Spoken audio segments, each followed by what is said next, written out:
Hello, guys. Welcome to another episode of the e-commerce Lab by Ecomcy, the place of everything related to Amazon FBA and e-commerce. My name is Vincenzo Toscano, founder and CEO of Ecomcy, and today we bring you another special guest. Her name is Christina Passmore, and she's the founder and CEO of Christina Inc., which is actually an agency where they specialize on everything that has to do with content and social media marketing. So I think I wouldn't find a better person than you, Christina, actually to discuss today's topic, which is going to be social media strategy, because I totally agree that, and we are actually discussing this before going live, that a lot of people do social media, but they don't actually have a strategy. And it would be interesting to hear your tips on how you can actually implement this to actually support your Amazon business, right?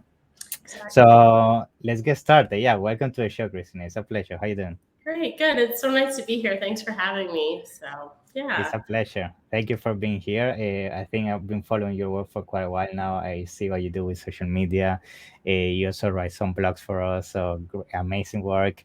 And yeah, it's definitely a pleasure to have you here. And I think you definitely have a lot to share in the social media space. Now, before we jump into that, I usually like to start first with the get to know my guests, because usually my listeners want to understand how you go start in the Amazon space and how you then jump into the social media side of things. So give us a little bit about you. How you jump into the Amazon space and social media one as well. Sure. So, I actually was a flight attendant for almost 14 years, and I was flying the friendly skies, and I decided to start an Amazon brand. So, I got into a hair tool product. And I Okay. did quite well. I was mentored closely by Sharon Even in the space, and she basically, trained me and taught me how to build this brand out. And I did very well in a very short period of time. In less than 8 months, Okay. I think I did about 6 figures in revenue. I know that revenue Awesome. isn't so important, but Yeah. for someone with no experience, it was kind of a big deal. Yeah. And kind of what happened from there was I learned how to create Amazon listings and do keyword research as well as copywriting. I had always been a writer, and I started really leveraging those things together to help other Amazon sellers scale their businesses. And in the midst of all of that, I actually ended up working with 5 or 6 viral TikTok influencers, and they would later demo my product for free across social media. Oh. So both of my businesses really exploded through the use of social media, including my content marketing business. In content marketing, I actually did $30,000 worth of revenue in the first 3 months Oh, just congrats. from advertising on Instagram Yeah. alone. So I know the power of social media marketing and content marketing, and I know what it can do for an e-commerce brand. And that's kind of what I'm here to help other Amazon sellers, Shopify sellers, Walmart sellers really expand their business with content and social media marketing. That's very nice. Yeah, I mean, first of all, congrats on that. Not a lot of people can say that, so congrats on reaching that Thanks. milestone. And I like the fact that if part of the formula in terms of the success was social media, because that's it very interesting. I mean, nowadays, I mean, we know a lot of people when they go start in the Amazon space, they got lucky with PPC, or they just had the right positioning. But hearing somebody that actually know how to implement social media and it worked for you, you don't hear very often. And I think the reason for that is because, just as I mentioned at the beginning of the episode, a lot of people think that social media is just putting a picture there, just putting some hashtags, just putting dozens of images, and if it works, it works. If it doesn't, it doesn't, right? Yeah. So I think I would like to start with that. I think what is your take in social media? And I think I would like to start with a more specific question: why having a social media strategy is important nowadays? Yeah. Right. So the benefits, I think it's first a conversation about overall marketing in 2022. I think e-commerce brands really need to focus on the concept of storytelling marketing, because that's what audiences are looking for. They're craving connection. They're looking to feel some kind of way with the brand, to connect with them. And social media is obviously an avenue to do that. So the reason that a social media marketing strategy really provides benefits is that it helps you really figure out who your audience is. Mhm. You perform all kinds of market research and audience research to target in on a specific, basically buyer avatar, and then you're really creating the best type of content for that ideal audience. Mhm. And without a strategy, we see often what I call the slapstick approach to content, and that's just what you described was just Yeah. putting up a picture. And, a few years ago, maybe that would have worked on Yeah, Instagram, like the Lambo and the yeah, nice outfit. yeah, for But like sure. today, it's not really flying, right? Like you really have to have purpose-driven content that compels people to want to come into that marketing funnel across your social channels. And that's really what a strategy helps you do. And I think there's a little bit of I guess the difference, there's some e-commerce brands that come to me and say, yeah, but my account went viral and I found a Yeah. lot of success with that on TikTok. And I'm like, Mhm. great. But if you don't have a strategy to support it, your It's gonna audience go is left away. hanging. Yeah. Yeah. So that's why we really help build out a strategy so that from A to Z, the brand really can articulate who they are, captivate the right audience, and then create the best type of content, not only to bring people into the marketing funnel, but to nurture them.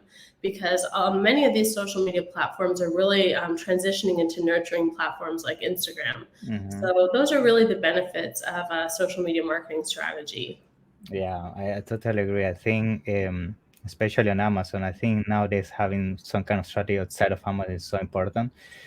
It's going back to my point at the beginning. I think if you're not trying to do something to start building a brand, a presence, your audience, the kind of lifestyle around your brand and creating that community is going to be tough to scale it because, I mean, you see, I bet you see this on a daily basis. Those brands that just try to compete on PPC and nothing else, they're struggling. They It's are. difficult, right? Yeah. Now, when it comes to social media, I know we hear a lot everybody saying, yeah, you need to do things in social media, but most people don't know how to get started, right? I think Mhm. for sure having the strategy is important, but before having a strategy, you first need to understand how you even get started, right? So Mhm. what are some of those initial tips you would say for a person that's selling on Amazon? What are those baby steps you should do to get that ball rolling in the social media space? Yeah. Right. So it actually does start with the strategy. And the reason it Okay. starts with strategy is because included in the strategy is market research. So Okay. we actually do quite a bit of market research. And, I hear a lot of people talk about like do market research or do audience research, but they don't support how to do that. And Yeah. so market research is really taking a listen, through your existing customer data, reading things like product reviews, going to other forums and sites to Mhm. read what your ideal audience is talking about, what their biggest pain points are, and then compiling that research, narrowing in on the specific avatar. Like here at Christina Inc., we actually build out buyer personas to an individual person. We name that person, we give them a very humanistic approach to ideal audiences because that's who we're talking to.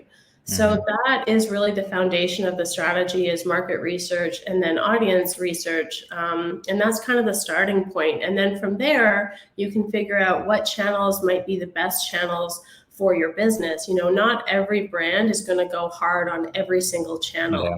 Mhm. It's really important to figure out, where your audience is, what channels they're really into, and then, streamline your content to those channels. So that's kind of the beginning stages.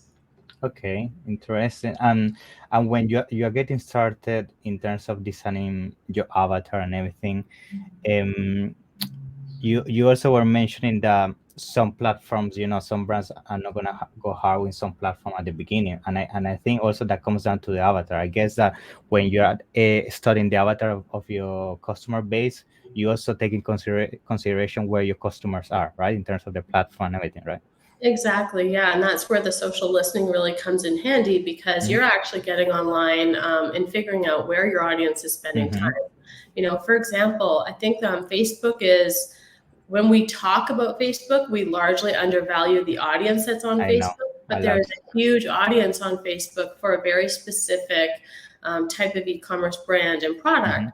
So you really have to listen and figure out where that audience is and then create content on those appropriate channels. So yeah, that's really important in terms of strategy and building out your content plan.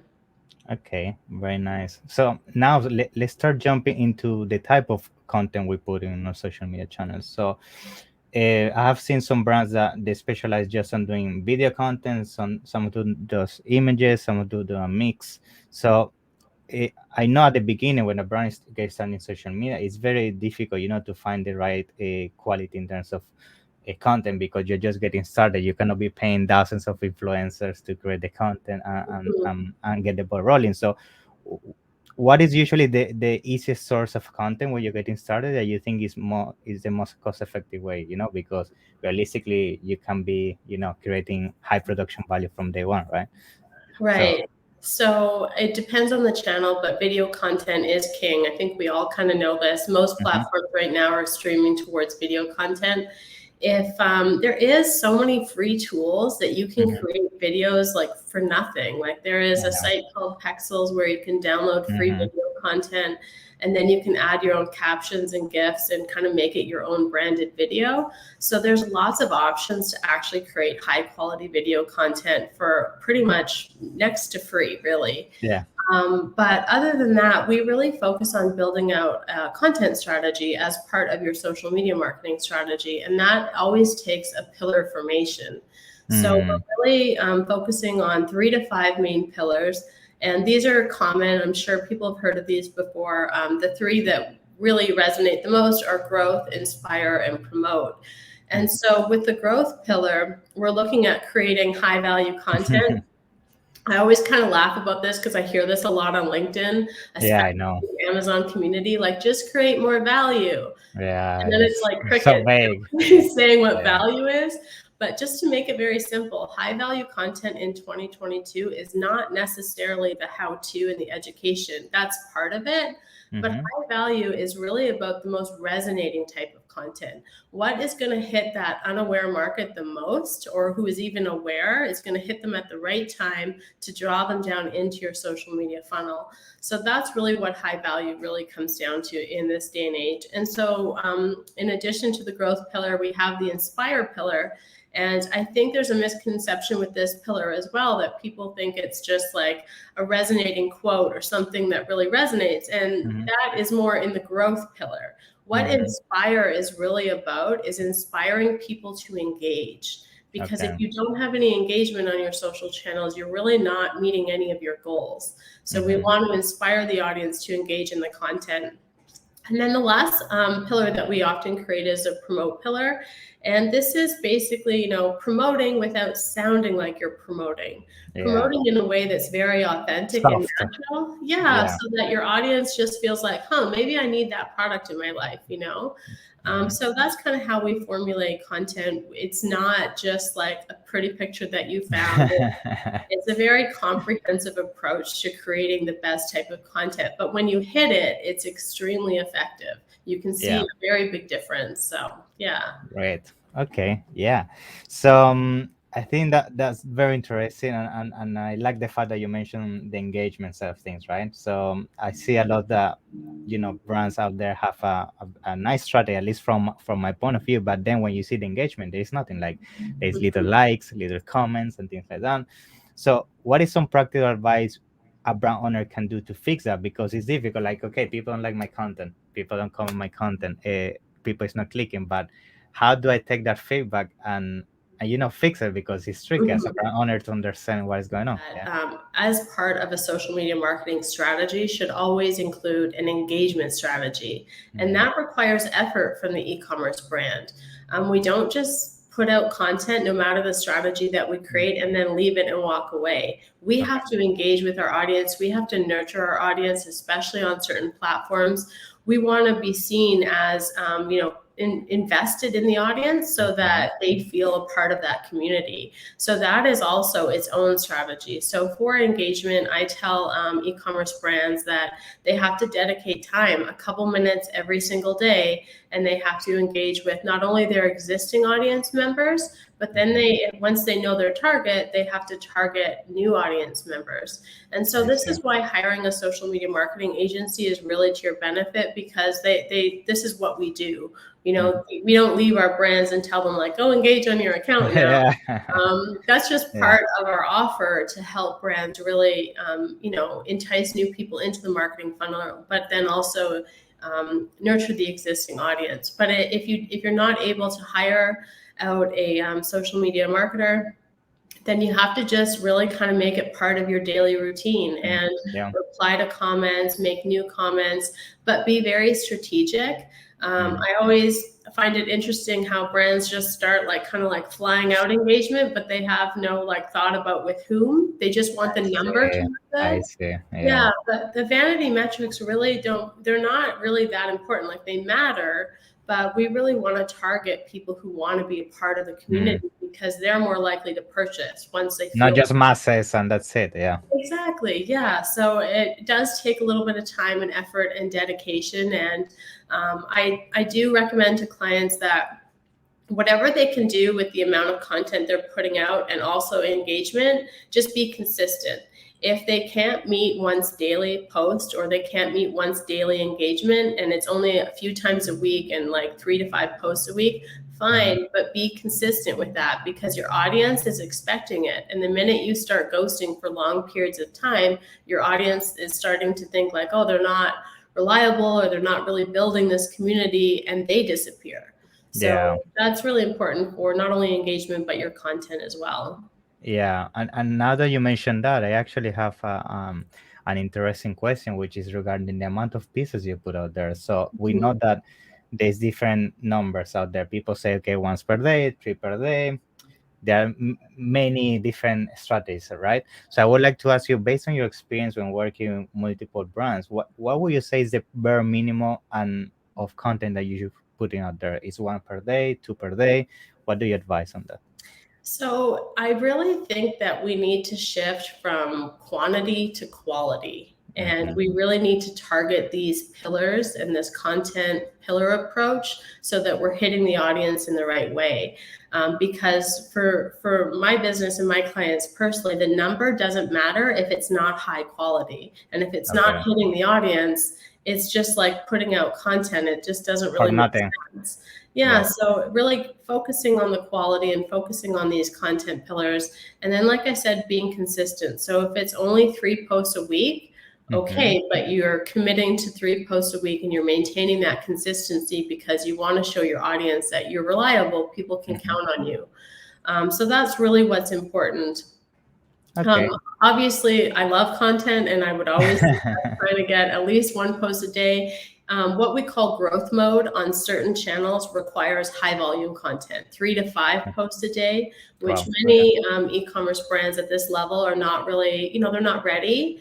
Or they don't have the budget to invest. So whatever you can maintain for consistency, 1 to 3 posts a week or day would be good.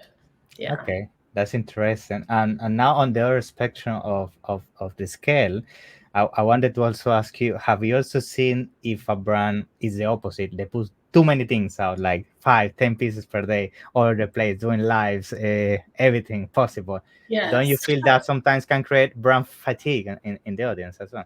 High promotional content is a no-no. If you're only going to promote your podcast, if you're only going to promote this, if you're only going to promote that, your audience is not paying attention.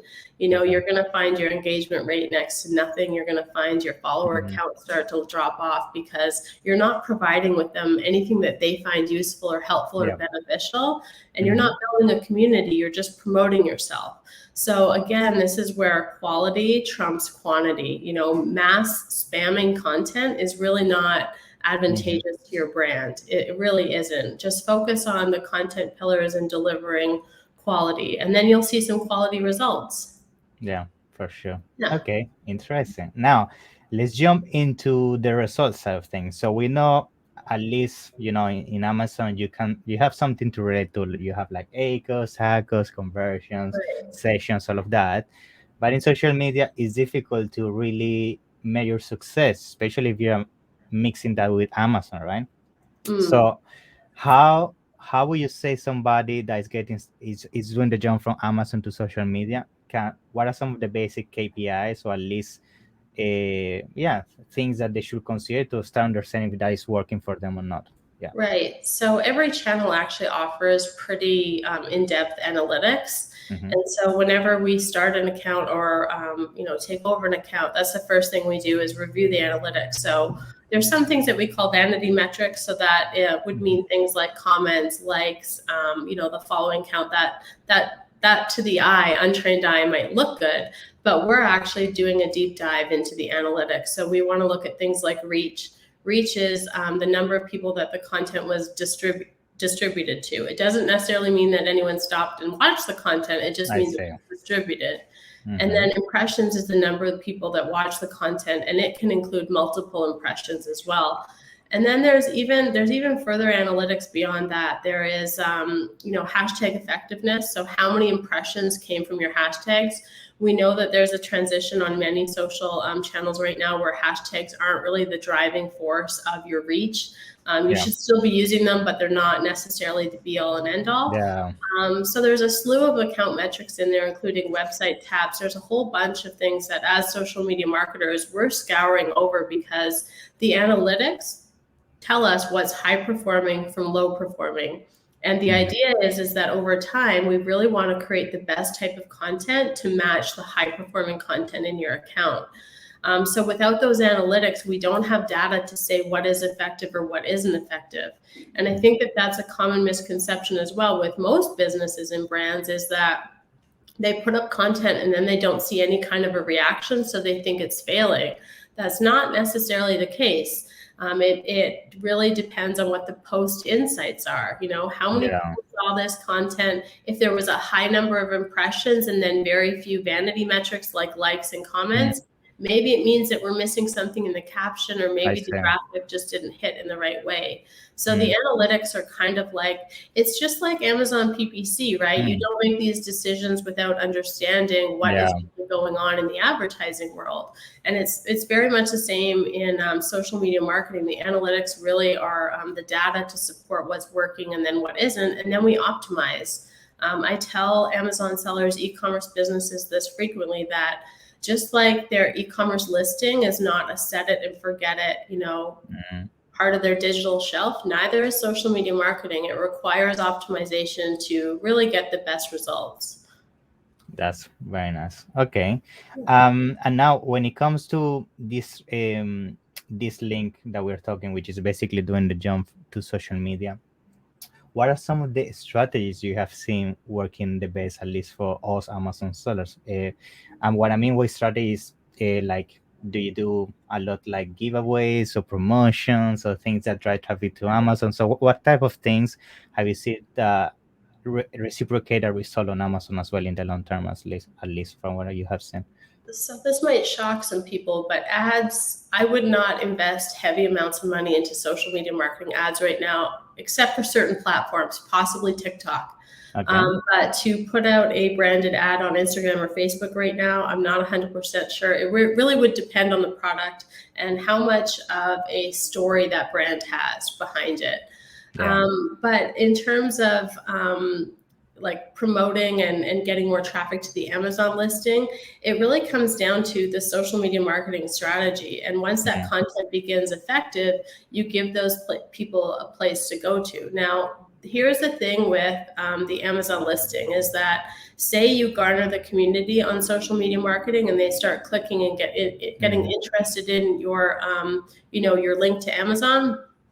If your Amazon listing isn't optimized, you've now just driven all this traffic and you have a really bad conversion rate. So that's why I think that the conversation really needs to begin with just the overall marketing, right? Like it's never just one piece of a marketing pie. It's kind of like the whole pie together. So that's why also optimizing the Amazon listing, having really great images. It's so unfortunate how many bad Amazon images I see. I know. Really written the copy is, because these things really do matter. As a buyer who only has a couple seconds to scan through and find which product they like, they really make an impact. So optimizing the listing and having everything on brand, so that when your audience moves from social media to Amazon, it's cohesive and it's just an instantaneous reaction, like, yes, I need this product to fix my problem. Okay. Interesting. Okay. When it comes to with the Amazon sellers you have worked and helping them design the social media strategy for them, what is the typical goal? We already talked about results, right? Like how to track results, how to understand it's working out. But I bet some of them rather than focus on specific KPIs, they actually want to meet a goal. It can be brand awareness. It can be something more down the line. So how you usually define that for an Amazon seller, and what are some of the typical goals you hear Amazon seller reaching to you and say, I want to reach this with social media? Yeah, the first thing clients say to me is, what is the ROI you'll guarantee? I know. And unfortunately, that's not really the way social media marketing works. No. It's one piece of your marketing pie. So we're never going to guarantee ROI. Just like Christina Inc. will never guarantee a specific conversion with an Amazon listing optimization. You know, we're dealing with algorithms. There's so many things that go into the mix here. But what are good KPIs to kind of like align yourself with is brand awareness for sure. Also, new followers to a certain extent. We don't want to get too hung up on vanity metrics, but on certain platforms like Instagram, it is a nurturing platform. So we want to see how many people we can draw into the top of the funnel, right? So brand awareness, brand reach, website taps and clicks, those are all important KPIs that we really do want to see. Pretty much anything beyond like the vanity side of things, we cater towards the brand and the product. You know, like the goals might not be the same for every single account. You know, with Amazon sellers in particular, they can be similar because they're selling a product and they're building a brand. But yeah, the goals can vary for sure, account to account. Okay, interesting. And now let's talk about the growth phase of these social media accounts. So I know a lot of people, when they do the social media account, they want to do it fast, right? And in order to do it fast, what do? They hire influencers, they buy followers, whatever, all these kind of strategies. So what do you think about these strategies, and do they actually work? Yeah. So if there's anything anyone takes away today, please stop buying. Don't buy followers. Don't buy follow trains. Do not purchase engagement pods. Do not purchase anything inauthentic on any of your channels. You're killing your engagement rate. You have a fake audience who over time is just going to stop following. You know, you might have paid for them in the beginning, but they might start dropping off at a later date. When I work with clients who have purchased, we have to make a decision as a business to see how bad the engagement is and over what kind of period of time. Sometimes we actually recommend starting these accounts over. Yeah, it's faster. It really is. It's really unfortunate that people are so hung up on what that looks like. And I totally get it. Like, I've started my Instagram account. I've had many different Instagram handles as my business has changed. And right now, in total transparency, I have 192 followers. But my engagement rate and my reach are like through the roof. Like, the percentages are in the green and insane. And it's because I'm building a community. So the fake stuff, I really hope, you know, brands will really kind of realize that it's a detriment. So in terms of growth, small but mighty and slow and steady. You know, growth on certain channels like Instagram right now is incredibly challenging. We're hoping to see this shift as they kind of figure out their footing with video content. I know. They compete with TikTok's platform, but it's really tough. And so I'm totally transparent with clients. Like, if you're thinking you're going to go viral, you know, on Instagram without an omni-channel approach, that might be very challenging. So let's slow the roll. Really focus on the strategy and really target the ideal audience as part of building that community. So it might be slow. In other cases, we might hit the content rate out of the gate, and we might garner, you know, some great engagement and some great following numbers. It really just depends. So I see. Yeah, and I totally agree. I think buying fake followers or accounts is a big no-no, and I see so often, especially Amazon brands, that they want to hit the ground running. They do it so many times. Now, I think something interesting, just to start concluding to this episode, is brand ambassadors, right? Right. And I think that goes mixed with some kind of Amazon, no, actually influencers. It's like within that area. And I think actually, if you know how to do it correctly, it can be powerful, because I have seen some brands that what they do is they use their brand ambassadors or the audience to create content, right? So they use the videos they do with the product, showcasing the product, reviews with the product in hand. So what do you think about this strategy, and if it actually helpful towards this growth phase that we're talking about? Yeah. So of course, I obviously brand ambassadors are a huge part of growing, you know, a business, but on social media, the thing that I think is really important for sellers to consider is the relationship that takes. You really want to build an authentic relationship with the influencer. You want to make sure that they're delivering quality content, but you also want to make sure that you're nurturing that relationship, because Yeah. you want them to feel proud to be a part of your brand, right? And then it's kind of this natural flow that happens over time. So it's really important, obviously, and we strive for this, but it stems from the relationship. It's really important to focus on, a positive relationship, bringing in the right type of influencers for your business. And then also, I'll just say, if you can't afford to go down like the high influencer, the macro influencers, you can look at doing micro influencing or nano influencing. I leverage nano influencing, which skyrocketed my business locally, especially. Yeah, so look in your local market, reach out to people over social media. Do not spam message anybody. Authentic messaging, authentic commenting, that kind of stuff is really important. But what I'm saying is that if you don't have the budget for influencing at all, or you're finding it challenging finding someone, you can look into UGC, which is booming right now, user-generated content. It's just self-made content. You can either purchase it, or you can maybe look at doing, product exchanges. Just make sure you have a contract. Yeah, for sure. But yeah, there's different ways that you can build influencer-style relationships or leverage this type of content so that you have content on your channel, basically. Okay, very good advice. Yeah, thank you for sharing that. Awesome. So I think let me ask you just one final question, just to make sure I get all the knowledge from you. So is there anything else in terms of tips or maybe 2022 hack or something like that in the social media space that you would like to share with us today? I think the biggest thing, and I think people are really starting to clue into this because, we had this huge boom of e-commerce and e-commerce brands, but to really stand out, marketing in sense of storytelling, brand story, is what is really going to draw people in. This year, more than ever, people are looking to connect. They want to feel a part of something. And so you have to make that easy. You have to make that resonate with the audience in a unique way.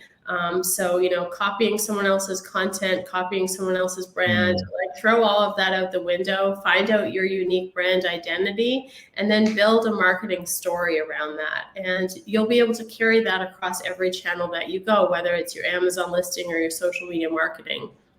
Awesome. Very good.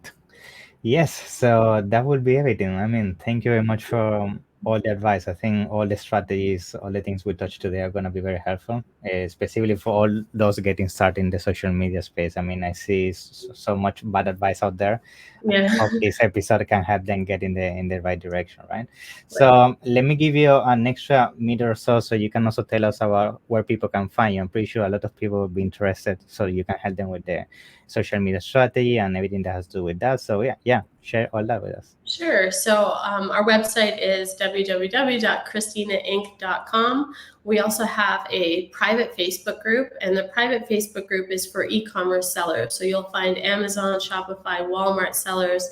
Anyone who's building an e-commerce brand is welcome in the group.